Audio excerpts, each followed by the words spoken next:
Hello बच्चों, हम अपना रदरफोर्ड का एटॉमिक मॉडल पढ़ चुके थे। आज हम बोर का एटॉमिक मॉडल पढ़ेंगे।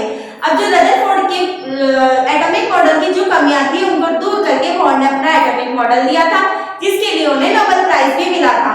अब रदरफोर्ड ने बताया था कि जो चीज बोर नहीं बता पाए थे, बोर ने बताया था कि जो न्यूक्लियस के चारों तरफ इलेक्ट्रॉन गोल गोल घूमते रहते हैं पर वो एनर्जी का लॉस करते हैं। ये बात गलत थी। बोर ने इसको सही तरीके से बताया। उन्होंने कहा कि जो न्यूक्लियस होते हैं, न्यूक्लियस के चारों तरफ कुछ शेल होती है, जिस शेल को ऑर्बिट भी कहा जाता है, जिसमें कुछ स्पेसिफिक नंबर ऑफ इलेक्ट्रॉन होते हैं जो घूमते रहते हैं। Only certain special orbit known as a discrete orbit of electron are allowed to be the inside the atom. Inside atom के पास कुछ ही ऑर्बिट होते हैं जिसमें इलेक्ट्रॉन को अलाउ किया जाता है। व्हाइल रिवॉल्विंग ऑफ द, जब ऑर्बिट में इलेक्ट्रॉन रिवॉल्व करते हैं, डू नॉट रेडिएट एनर्जी, ये अपनी एनर्जी का लॉस या गेन नहीं करते हैं। जितनी एनर्जी इनके पास रहती है ये उतनी ही एनर्जी में रहते हैं। और ऑर्बिट और shell are called energy level. जो ऑर्बिट और शेल होते हैं उन्हें एनर्जी लेवल कहा जाता है।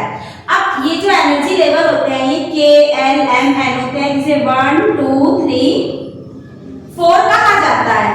अब ये जो एनर्जी लेवल होते हैं, अब ये जो ऑर्बिट होते हैं जिन्हें शेल भी कहा जाता है, ये के एल एम एन होते हैं, जिसे 1 2 3 4 कहा जाता है।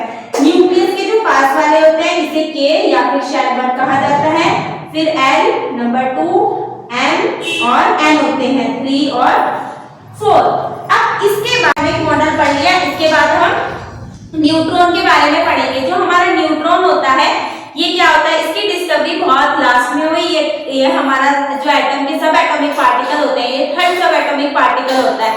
अब इसकी डिस्कवरी थोड़ा सा लेट इसलिए हुई क्योंकि इसके ऊपर कोई भी चार्ज नहीं होता है और जे चैडविक नाम के साइंटिस्ट ने इसकी डिस्कवरी करी थी।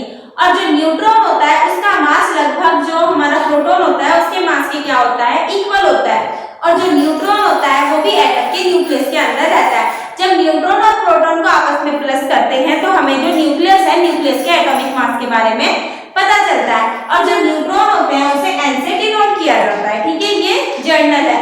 अगर न्यूट्रॉन है, जो हमारा एटॉमिक मास होता है उसको प्रोटॉन और न्यूट्रॉन को आपस में प्लस करते हैं तो हमारा एटॉमिक मास निकल जाता है। अब इसके बाद हमें पढ़ना है how to be the electron distributed in a different cell. ये अलग अलग सेल थी, इसमें जो इलेक्ट्रॉन है उनको किस तरीके से डिस्ट्रीब्यूट किया गया है। अब ये वाला जो लॉ है इसमें 2n² एक फॉर्मूला होता है जिससे हमने इलेक्ट्रॉन को फिल किया है। अब जो ये n होता है, n का मतलब क्या होता है, नंबर ऑफ ऑर्बिट या नंबर ऑफ शेल। अब 2 मल्टीप्लाई n, के शेल का नंबर कितना है 1, तो 1 का स्क्वायर तो कितने आएंगे, मैक्सिमम 2 ही इलेक्ट्रॉन आएंगे। सेकंड वाली का 2 है तो 2 into 2 का स्क्वायर, तो 2 जा 4 2 जा 8 इलेक्ट्रॉन। फिर 2 into 3 का स्क्वायर, 3 3 जा 9 9 2 जा 18 इलेक्ट्रॉन।